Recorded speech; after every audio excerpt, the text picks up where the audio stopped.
Célestin Djamène, hier, quand je parle d'hier, ce n'est pas hier le 26, mais hier vous disiez que le président de la République, Paul Biya, n'est pas celui sur qui il faut compter. Vous avez critiqué le régime en parlant d'un statu quo. Aujourd'hui, vous estimez qu'il faut miser sur Paul Biya pour les 7 prochaines années, d'où votre adhésion au G20. Comment expliquer en français facile à un enfant qui ne comprend rien de la politique que hier vous soyez contre lui et qu'aujourd'hui vous décidiez de le soutenir? D'abord, en général, il faut dire en préambule que en politique comme ailleurs dans la vie, les analyses et les consciences évoluent.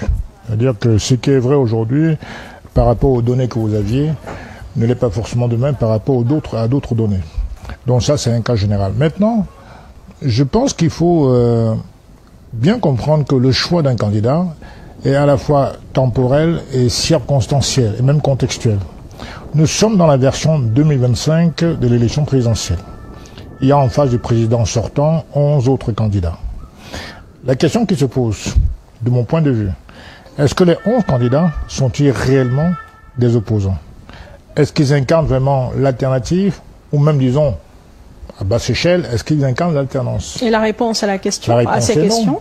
Le jour où on me démontrera que ces 11 personnes, disons 10 personnes sur 11, sont de vrais opposants, je peux changer les choix même demain. Mais pour l'instant, quand j'ai vu le tableau qu'il y a devant moi, c'est-à-dire que les 11 candidats et en face duquel il y a le président de la République sortant, j'ai fait un choix relatif, pas dans l'absolu. C'est-à-dire que pour moi, le candidat le moins mauvais, le plus crédible à l'heure où je vous parle, c'est bien Paul Biya. Je ne pense pas que l'ancien ministre du Tourisme ou bien M. Issa Chiroma soient pour moi des opposants. C'est les gens qui ont berné les gens pendant au moins une vingtaine d'années pour M. Chiroma, une trentaine d'années pour M. Bello. Et puis tout d'un coup, comme un cheval blanc, ils sortent, ils prétendent qu'ils peuvent sauver le peuple. Ils avaient le pouvoir dans le gouvernement, ils n'ont pu rien faire. Même pas dans leur circonscription de base. Ils n'ont pu rien faire. Les témoins sont là. Ils ne peuvent pas venir aujourd'hui nous faire croire qu'ils sont devenus des messies pour le peuple camerounais. C'est complètement faux.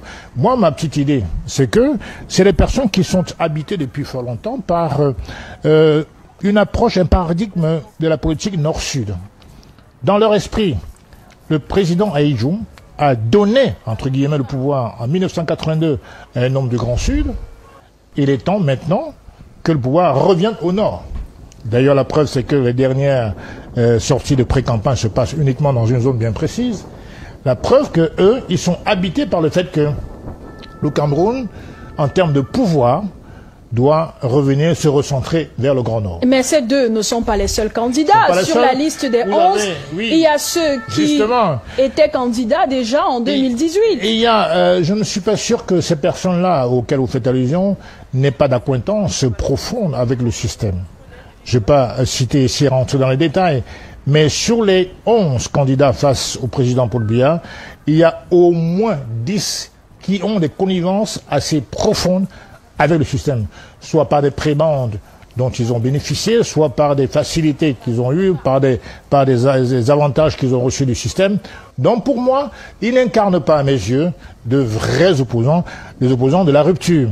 Dans ce cas-là, je considère donc qu'il y a d'un côté un produit authentique, qui est l'original, et de l'autre des produits contrefaits, des produits qui sont en fait, comment dirais-je, des produits de contrefaçon. Pour moi, c'est un peu comme le cuir et le sky. Moi, je préfère le vrai cuir authentique au sky.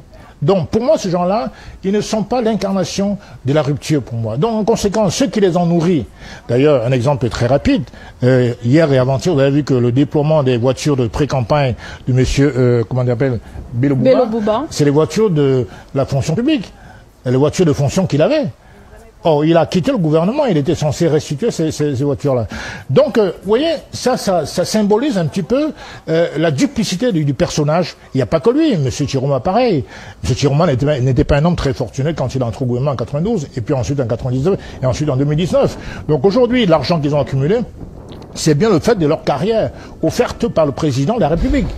Donc ils sortent, non pas parce qu'ils sont animés par un besoin de changement, mais par un besoin de remplacement.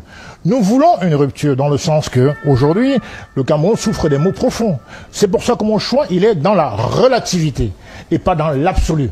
Donc parmi ces 12-là, j'ai considéré en mon âme et conscience qu'aujourd'hui, le moins mauvais, le plus crédible de tous ces gens-là, c'était le président de la République. Trois autres éléments qui m'ont... Vous parlez du moins mauvais. Donc, oui, j'ai pris le 12, c'est une élection précise, 2025. Vous estimez qu'il est quand même mauvais? Il est pour moi le plus crédible des 12. Pourquoi? Parce que, premièrement, en matière de mouvements, de géopolitique, de géostratégie internationale. Vous savez qu'aujourd'hui, il y a des mouvements très forts en Afrique de l'Ouest, avec l'AES qui est en train de redessiner la carte de l'Afrique. Vous avez aujourd'hui, dans le monde occidental, le conflit entre l'OTAN et la Russie, autour d'un sujet qui concerne l'Ukraine. Et le président Biya, rappelez-vous, il n'y a pas si longtemps que ça, en 2022, il est parti en pleine guerre signer les accords militaires avec la Russie. Il a plutôt renouvelé, alors même que dans le paradigme normal, il aurait pu s'aligner derrière la France, qui était l'ancienne puissance tutélaire. Mais il a fait un pied de nez, en quelque sorte, en pleine guerre.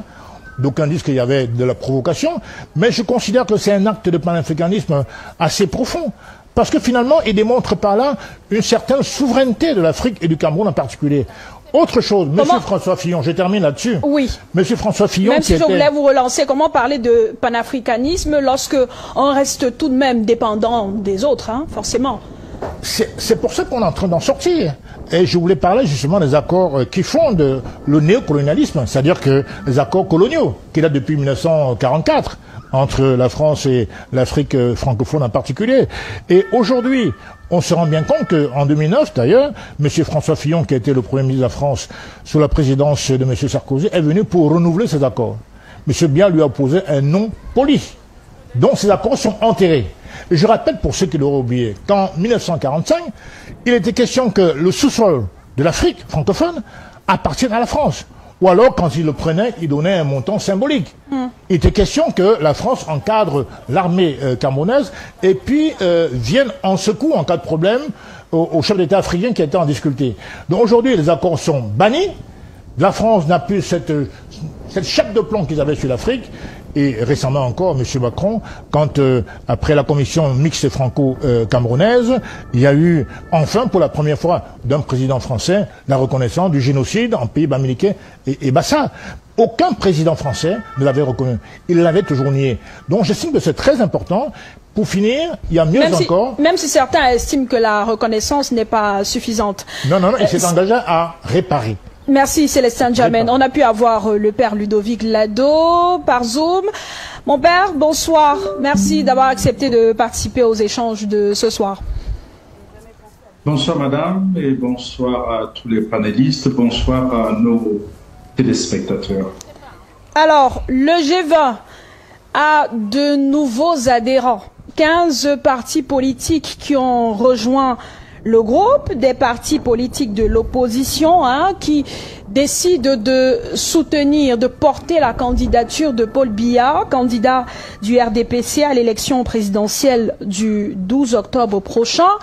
Vous comprenez cette position de ces partis de l'opposition-là? Comment on arrive à changer, entre guillemets, d'idéologie en si peu de temps, selon vous? C'est justement ça la vraie question, c'est que au fond, la politique au Cameroun, est-ce qu'elle est basée sur les idéologies? Je ne le pense pas, parce que au rythme où les gens changent de couverture politique, on se demande quelles sont leurs convictions. Est-ce que les hommes politiques au Cameroun ont des convictions politiques, ont des idéologies politiques qui motivent leur positionnement? Ça ne semble pas être le cas. Donc je comprends pas très bien ces nouvelles adhésions au G20, même si c'est de leur droit. Et si je devais simplement reprendre le cas de M. Djamène qui vient de s'exprimer, eh bien, quand on regarde sa trajectoire politique, elle est impressionnante du point de vue justement des repositionnements. Parce que il y a quelques années, il était pratiquement dans l'opposition de la rupture et aurait même pris des balles pour cela. aujourd'hui, et il rejoint le système de répression dont il a été victime hier. Encore une fois, c'est très difficile à comprendre si on s'inscrit dans la logique de la cohérence. Mais on me dira peut-être qu'il n'y a pas de cohérence en politique, sinon la politique même de l'incohérence. Maintenant, rejoindre le G20 qui soutient le candidat Paul Biya, encore une fois, je veux comprendre. Je me demande si, encore une fois, c'est pas moi qui pose les questions, mais je m'interroge. Si M. N'Djamène a une entreprise, est-ce qu'il peut confier la gestion de cette entreprise à un homme de 93 ans? Et s'il ne le peut pas, comment peut-il rejoindre une dynamique qui entend confier tout un État à un homme de 93 ans? Je veux bien comprendre quand ils disent c'est le moins mauvais des candidats, mais bon, moins mauvais du point de vue de quel bilan, vous voyez? Parce qu'on peut pas en même temps dire qu'on reste dans la logique de la rupture, alors qu'on a plongé corps et âme dans une logique de continuité. Monsieur Biya est là depuis une quarantaine d'années. Regardez dans quel état se trouve le Cameroun. Est-ce que Monsieur N'Djamène et bien d'autres le rejoignent dans ce nouveau train? Parce que bien évidemment, comme beaucoup de Camerounais se le demandent, est-ce qu'il y aura une élection libre et transparente au Cameroun demain? Pour ma part, je fais plutôt une lecture très pragmatiste de ce revirement. Quand je dis très pragmatiste, ça veut dire que les acteurs font une lecture très simple. Et c'est ce que le ministre Jean de Dieumomo avait fait il y a quelques années, c'est de se dire, à la lueur où vont les choses, ce pouvoir ne sera pas, c'est pas demain que ce pouvoir sera entre les mains de l'opposition. Autant se repositionner, peut-être qu'en se repositionnant, on peut profiter de quelques miettes. Ça, c'est ma lecture. Avant qu'il ne soit trop tard. Et donc, c'est du pragmatisme, ça existe. Il y a des hommes qui font de la politique, qui font du pragmatisme leur idéologie politique. Et à ce moment-là, si le pragmatisme est votre idéologie politique, eh bien, vous pouvez vous repositionner à tout moment en fonction de vos intérêts, qui ne sont pas nécessairement les intérêts des Camerounais. Père Ludovic Lado, au sein du G20, on estime, et d'ailleurs Célestin N'Djamène l'a dit ici tout à l'heure, on estime que aucun des 11 candidats de l'opposition n'en est un, en fait, ne représente valablement l'opposition. Aucun d'eux n'est véritablement un candidat de l'opposition, donc ne peut faire le poids devant le candidat du RDPC. Est-ce que vous partagez cet avis? Alors, mais ça, c'est faire de la sociologie électorale. Alors, la question que je me pose, parce que je n'ai pas encore vu un de ces membres du G20 organiser un vrai meeting politique qui permettrait de peser son poids politique sur le terrain. Et donc, la question fondamentale que je me pose, au-delà du nombre d'acteurs politiques qui rejoignent le G20, que pèse le G20 sur le terrain politique? C'est ça qu'il faut, c'est la grande question qu'il faudra peut-être se poser. Encore une fois, j'ai pas d'élément d'appréciation parce que j'ai pas vu un de ces partis-là vraiment tenir un meeting politique qui permettrait de dire, eh bien, ils font foule, n'est-ce pas, et qu'ils arrivent à mobiliser. Et je crois plutôt que le G20 participe encore une fois d'une logique à laquelle nous sommes très habitués dans notre pays. C'est la logique de l'esbrouf, c'est-à-dire que ça traduit plutôt, si vous voulez, ça traduit plutôt la panique, à mon humble avis, du camp d'en face. Parce que quand un candidat est sûr de lui, quand un candidat est sur lui, on ne multiplie pas les motions de soutien, on ne multiplie pas les réunions avec les élites, parce qu'encore une fois, chaque élite ne pèse qu'un seul vote dans l'isoloir. Et donc, par conséquent, je crois que si on faisait vraiment, si le RDPC était très sûr de lui, il ferait campagne simplement et irait aux élections. Mais la démarche du G20 n'est pas à l'initiative du RDPC, du comité central du RDPC ou même du gouvernement. Oui, madame, mais le G20 de 2017-2018, qui l'avait piloté, on a vu le ministre Laté s'activer à mobiliser les membres du G20 à l'origine. Et donc, par conséquent, cette main invisible me semble être encore à l'ordre du jour, surtout quand on voit comment le MINAT s'agite, n'est-ce pas, pour s'assurer que son candidat sera élu au lendemain du 12 octobre. Eh bien, on craint justement que l'élection vers laquelle on s'achemine ne soit vraiment pas libre et transparente. Encore une fois, on a vu ce qui s'est passé au Conseil constitutionnel. Et quand on mobilise le faux, si vous voulez, quand on mobilise le faux pour exclure un candidat, ça craint. Et je voudrais terminer peut-être sur ce point en disant que, en réalité, je crois que M. N'Djamène était sur la bonne voie quand il s'est porté candidat. Et on ne peut pas se porter candidat, ça veut dire qu'on se considère comme une alternative. Il y a juste quelques semaines, il était candidat. Mais son dossier a été rejeté. Il a été disqualifié. Certaines des raisons pour lesquelles il a d'ailleurs été disqualifié m'ont beaucoup surpris, parce que l'une des raisons, c'est qu'il n'arrivait pas à prouver qu'il était inscrit sur les listes électorales. Bon, ça, je ne sais pas si c'était une erreur de la commission électorale, mais sinon, il était sur la bonne voie. Il doit aspirer plutôt à remplacer M. Biya et non pas à le soutenir.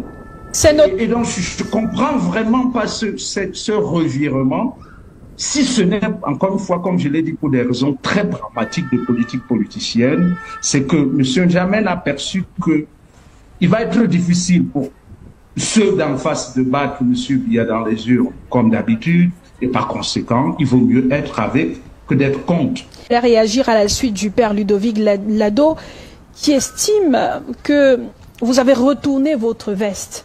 Parce que justement, parmi les raisons, celle du rejet de votre candidature par le Conseil électoral, parce qu'il faut rappeler que vous étiez candidat à la candidature pour votre parti politique à part. Votre dossier a été recalé pour 4 motifs.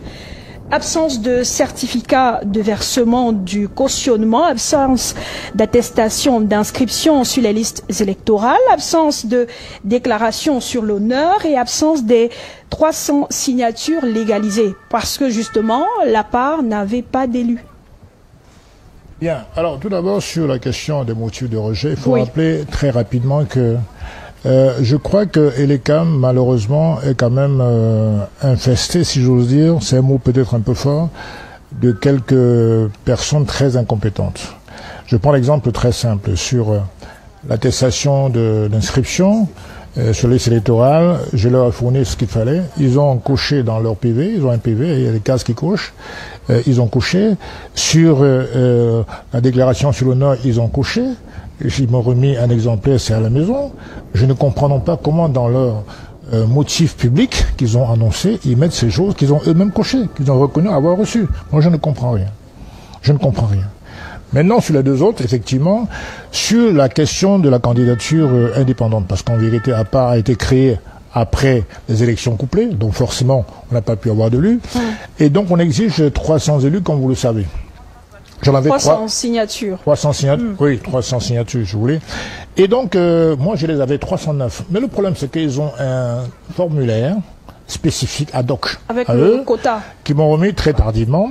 Il fallait les légaliser avec ce formulaire. Vous voyez, j'avais les 300 signatures. Mais ils avaient voulu qu'on les introduise dans leur formulaire à eux.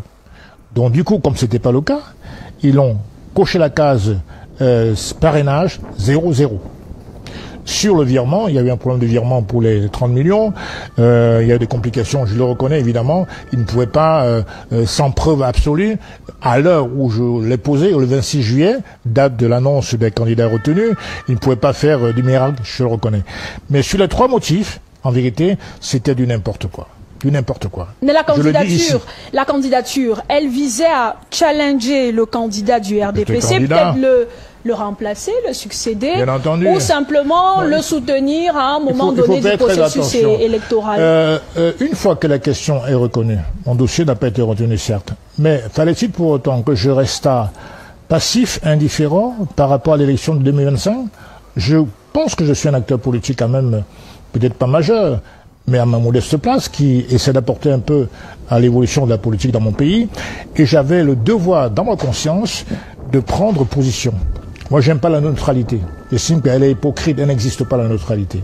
Donc je devais prendre position pour un candidat ou pour un autre. C'est ce que j'ai fait. Je n'aime pas l'indifférence. L'indifférence, c'est une espèce d'hypocrisie contenue. Et moi, en politique, il faut faire avancer le débat.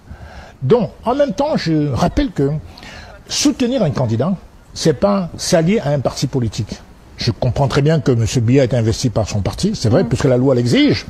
Mais en même temps, le G20, qui est une dynamique, c'est un groupe de leaders politiques de l'opposition qui ont décidé en leur âme et conscience de soutenir quelqu'un. Un individu, en l'espèce le président sortant, le candidat Paul Biya. Pourquoi? Tout à l'heure, je l'ai dit. J'ai eu le panel des candidats, il y en a 12. Si j'avais la conviction que les 11 face à Biya étaient les opposants, naturellement, ma famille, c'est l'opposition. Mais vous aurez pu faire partie des 11 en même temps. Vous aurez pu faire partie des 11 candidats et quelqu'un d'autre vous aurait considéré oui, comme mais je viens de dire que j'étais recalé, vous l'avez dit vous-même. Et donc, étant recalé, il faut bien être réaliste et pragmatique et choisi. Je ne choisirai jamais M. Bello, M. Chiroma ou M. Kabalibi. Pour moi, c'est la copie. C'est les gens qui ont dû leur faciliter, leur prébande, des subventions, leur avantage, leur avancée de carrière, grâce à un système. Ils ne représentent donc pas, pour moi, l'incarnation de la rupture et du changement. Donc il fallait que je fasse un choix centré sur l'élection 2025, encore une fois. Alors quand on parle de retournement de veste ou de retournement de cerveau, je pourrais dire qu'il y a une glaciation du cerveau de la part de ceux qui me critiquent. Parce qu'on ne peut pas comprendre que dans un système qui évolue et qui recule, qu'on soit dans une situation, comment dirais-je, monolithique, figée. La vie est totalement dynamique. Elle est dynamique. Je veux dire que vous avez devant vous un panel de candidats. Vous vérifiez quels sont ceux qui prétendent incarner le changement dans ce pays. Le fait qu'on étiquette quelqu'un opposant ne veut pas dire que c'est un opposant. Est-ce que Bello Bouba, qui aujourd'hui fait campagne avec les voitures de l'État, est un opposant? Il a passé 30 ans au gouvernement. Premier ministre d'Aïdjo, premier ministre de Paul Biya, ministre d'État, pendant 30 ans. Il découvre un beau matin que M. Biya est un diable, à quelques mois de l'élection présidentielle. Et il prétend qu'il est le nouveau cheval blanc de l'opposition. Vous y croyez, vous? Soyons sérieux. M. Chiroma, c'est pareil. Il a été 20 ans au gouvernement, 92, 96, 2019, 2025. Voilà. Donc, pour moi, il faut faire une analyse ciblée. C'est un choix. Bien sûr, quand on dit que le G20 soutient un candidat, le G20 n'a pas forcément une stratégie indépendante de battre campagne tout seul. Tout dépend de l'alliance. Parce qu'en vérité, chacun vient avec ses motivations. Le but, c'est de soutenir un candidat. Le RDPC, peut-être, certains d'entre eux n'ont pas intérêt à voir le G20. Parce que peut-être que dans leur esprit, ils estiment peut-être que, voilà, nous venons entre guillemets, grignoter leur petit biscuit. Donc, il y en a beaucoup qui pensent que le G20 vient mettre un peu le sable dans le tapioca. Donc, il faut bien comprendre que c'est un regroupement de personnes qui n'ont passé aucune alliance avec le RDPC. Moi, je suis président de la part. Ça veut donc dire que j'ai mon autonomie. J'ai choisi. Bien sûr, il y a un porte-parole du G20 qui organise tout ça. Le moment venu, on pourra peut-être jumeler la campagne avec le RDPC, mais on n'a pas encore décidé. Dans quelques jours, ça va se savoir. Mais ce qui est important de retenir, c'est que le G20, c'est une volonté du président de la République qui a voulu sortir du carcan du RDPC. Il a le droit. C'est pas tellement pour l'effectif de ces partis-là. Et je crois qu'en ce sens-là, M. Tchapi peut avoir raison. Mais je crois que lui, dans son esprit, il voulait montrer aux yeux des Camerounais et aux yeux du monde que sa volonté de rassemblement s'étend au-delà du RDPC. Donc, si on voit ça sous le prisme de la démographie de chaque parti, ça ne donne pas. Évidemment, si Jean de Dieu Momo n'était pas ministre, il aurait pu en trouver aussi au sein du RDPC. Mais c'est une volonté de sa part, qui a été managée à l'époque par M. Atangadji, évidemment, mais sous sa houlette. C'est lui qui l'a voulu. Et parfois même contre ses propres partisans. C'est une volonté du chef de l'État. C'est pas une volonté du comité central. Le comité central s'est incliné devant le choix du président. C'est ça le G20. Et je vous ai expliqué encore une fois, ce n'est pas un retournement de veste, c'est du pragmatisme pur. Ces gens-là sont peut-être plus dangereux que Paul Biya. Il faut faire très attention. Parce qu'on analyse les choses de manière tout à fait générale. Et c'est pas bien, c'est dangereux. Moi, j'estime que M. Bello Bouba Magari, M. Chiroma, qui sont dans vous faites une fixation sur ces deux candidats particulièrement. Oui, parce que c'est ceux qui sont chouchoutés par au moins 4 fois. Parce que c'est les gens qui sont... Mais ils ne sont pas les seuls. Il y a Pierre Kouemo, il y a le candidat du PAL. Oui, mais dans une compétition, il y a toujours, on va dire, la tête de peloton qui est mise en avant, soit par les sondages qui n'existent pas, tout à fait, mais les gens, dans les commentaires, semblent la mettre en avant, en tête de liste, dans la shortlist. Moi, j'ai dit non. C'est des gens qui ne me ressemblent pas. Ce ne sont pas des opposants. D'abord parce qu'ils ont servi le régime pendant de très nombreuses années. Ils auraient pu savoir ou dû savoir qui était Paul Biya avant de le traiter de diablotin 30 ans plus tard ou 20 ans plus tard. Ça n'a aucun sens. Ça ne peut pas être un retournement de veste. C'est un choix tout à fait réaliste, pragmatique, de choisir celui qu'on connaît avec les qualités que j'ai évoquées. C'est-à-dire que au niveau de ma sensibilité panafricaniste, j'ai choisi, comment dirais-je, d'arrimer cette sensibilité aux actes posés par le président sortant. Qu'est-ce que les autres ont fait? Ils ont bénéficié des députés, par la grâce du RDPC, ils ont bénéficié des voitures de fonction, avec laquelle d'ailleurs ils battent pré-campagne aujourd'hui, ils ont bénéficié d'une certaine fortune. Ils le doivent tout à leur créateur. Alors cette créature, entre guillemets, ne peut pas mériter le label d'opposant. C'est faux. Il y a une question qui reste en suspens, maître Narcisse Zébazé, avant de prendre le père Ludovic Lado. Où était le G20 depuis? Puisque après l'élection de 2018, les membres ont disparu. Bon. Ils sont présents, mais il n'y a pas eu d'activité officielle et tout. Ou alors simplement le groupe apparaît lorsqu'il y a élection présidentielle, fait une sortie, décide de soutenir le président de la République et après retourne dans sa cachette. Comment dit ça, définir les choses, le groupe de G20. Le G20, je vous ai dit que c'est un groupe qui a été créé en 2018 dans l'initiative de soutenir la candidature du président Paul Biya. Vous soutenez l'homme ou vous soutenez le régime, le système ou le parti? On soutient l'homme. C'est le candidat, l'homme. C'est pour dire quoi? Comme le grand frère ne fait que dire, ça ne veut pas dire que nous sommes alliés au RDPC. Attention. C'est ce qu'il faut très bien qu'on se comprenne. De toutes les façons, en 2026, nous serons contre le RDPC, puisque le PADEC va regagner sa chapelle. Pour les élections locales. Pour les élections locales. Donc il faut comprendre que c'est le contexte, c'est les circonstances qui font que lors des élections présidentielles, on regarde, on examine les candidats. Et il se trouve qu'en 2025, parmi les 11 ou les 12 candidats, nous ne trouvons pas un candidat à même de mener ce pays où nous voulons, où nous, le groupe de G20, nous voulons. C'est pour ça, voilà la simple raison. Ça ne voudrait pas dire que nous avons fait des mariages avec le RDPC ou bien que nos idéologies, les idéologies de chaque parti ont changé. Non, c'est ce que je suis en train de vous dire. C'est un soutien de circonstance. Mais si vous pouvez me reprendre, madame, deux secondes. Une coalition, elle est temporelle et cyclique. Tous les 7 ans, le G20 se réunit pour les élections présidentielles. C'est pas pour les locales. Comme l'a dit M. Zébazé. On est d'accord. Bon, voilà. Donc, par conséquent, si on est d'accord. Et le G20 soutient le candidat. Si on est donc d'accord, ça veut dire que tous les 7 ans, on n'a pas. Le contentieux préélectoral, c'est chaud, les gars. C'est vraiment chaud. Sincèrement, je m'attendais à ce que ce soit expéditif, comme c'est souvent le cas, que ce soit irrecevable, que ce soit incompétence du conseil et tout. Mais cette fois-ci, on a mis en délibéré pour le mardi à 15h. Donc franchement, les chances du professeur Kamto qui était de 5% environ de s'en sortir, je crois qu'il est passé au moins à 40-45% de chances de passer. En tout cas, on verra bien ce qui va se passer. Il faut dire aussi qu'il y a eu des échauffourées à l'extérieur, ces partisans qui voulaient suivre le procès, étant donné que la loi permet à ce que les gens puissent se rendre dans la salle, que le procès soit public et tout. Mais là, c'était un peu particulier. On a vu une chaîne être sommée d'arrêter de diffuser en direct. Et puis, on a essayé de faire comme on pouvait, moi aussi de mon côté, avoir des gens qui sont à l'intérieur, pouvoir essayer de suivre au moins le son, pour savoir ce qui se passe, quoi. Il y a un insecte là. Hey!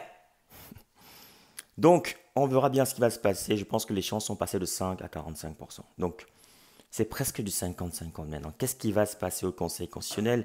Et si le procès Maurice Kamto passe, ce sera autre chose. Ce sera une autre compétition. Ce sera un autre jeu politique. Qu'est-ce qui va se passer?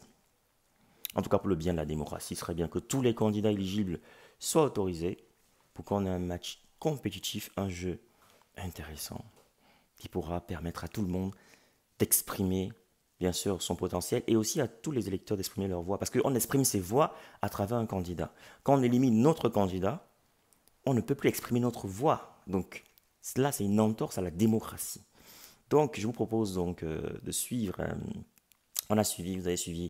Vous voulez créer du contenu qui captive, qui informe. Vous voulez partager votre expérience, votre expertise avec le monde. Vous voulez gagner de l'argent avec ce que vous aimez. Alors, ma formation, elle est pour vous. Cette formation, elle est taillée sur mesure pour vous. Dans cette formation, vous allez apprendre à vous lancer dans la création de contenu, à choisir le bon format, le bon support. Dans ma formation, on apprend à trouver sa niche. On apprend à trouver sa valeur ajoutée, sa proposition unique, sa cible idéale. On apprend plein de choses dans cette formation. Dans ma formation, on apprend à trouver son rythme, on apprend à planifier son contenu, à optimiser son temps tout en restant motivé. C'est une formation accessible à tous, que vous soyez expérimenté, débutant, voilà, que vous vouliez créer du contenu audio, vidéo, écrit ou multimédia. Cette formation, elle est pour vous. Vous devez absolument l'apprendre. Alors cette formation est flexible, vous pouvez la suivre à votre rythme, selon vos disponibilités, vos besoins, vos envies. Elle ne coûte pas cher. 150 € pour tous les résidents en Occident et 75 000 francs pour tous ceux qui résident en Afrique. 75 000 francs CFA seulement. Alors qu'est-ce que tu attends? Souscris rapidement à cette formation parce que les places sont limitées à 50 places maximum et il y aura des formations chaque mois. Chaque formation dure 2 semaines minimum et 1 mois pour ceux qui ont du mal. Il y aura 2 semaines en plus de rémédiation pour essayer d'aider les autres. Alors, appelle ce numéro rapidement et surtout, écris à cet email pour souscrire à cette formation.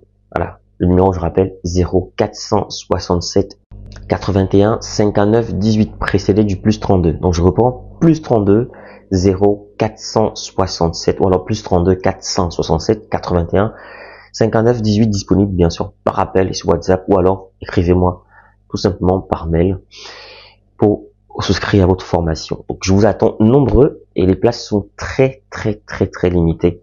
Donc à très bientôt.